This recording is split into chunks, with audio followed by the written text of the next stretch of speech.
राजस्थान में धू धू कर जल रहे घर, राजस्थान सरकार और स्थानीय कलेक्टर की हो रही फजीहत। जलते घरों का वीडियो सोशल मीडिया पर खूब हो रहा वायरल। लोग राजस्थान सरकार और आईएएस टीना डाबी को रहे लताड़।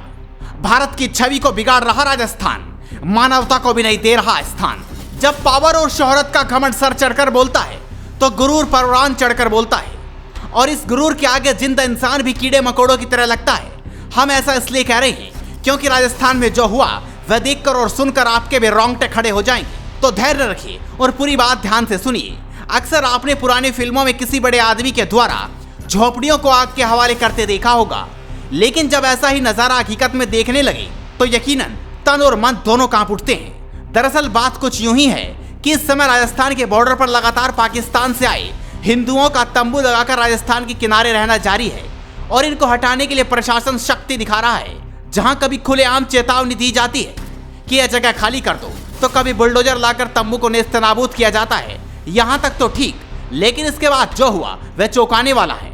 इन्हीं शरणार्थियों के घर में किसी ने आग लगा दी, जिसका जिम्मेदार वहां की आईएएस अधिकारी टीना को माना जा रहा है। ऐसा इसलिए क्योंकि यहाँ के लोगों को यहाँ से हटाने की जिम्मेदारी टीना डाबी के ऊपर थी। लेकिन जैसे ही घर का जलता वीडियो वायरल हुआ तो हड़कंप मच गया।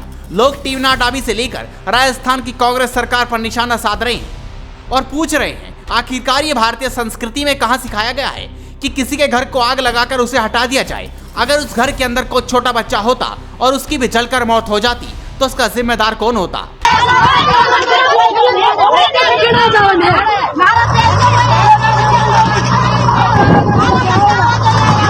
विदित है कि जैसलमेर के अमरसागर गांव में यूआईटी द्वारा अतिक्रमण हटाने की कार्रवाई के खिलाफ पाक विस्थापित बुधवार को कलेक्टर ऑफिस के बाहर धरना देकर बैठ गए।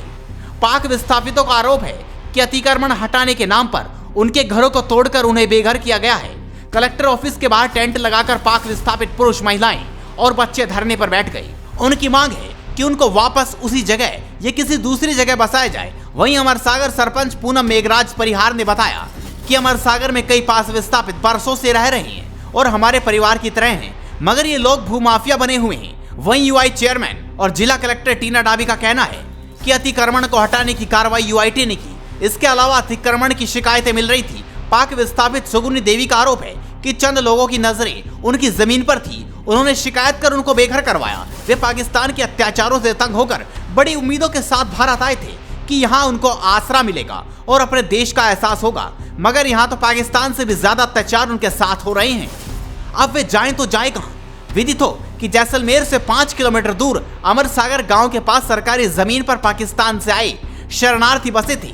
30 से भी ज्यादा कच्चे आशियाने बनाकर अपने परिवार के साथ रह रहे थे।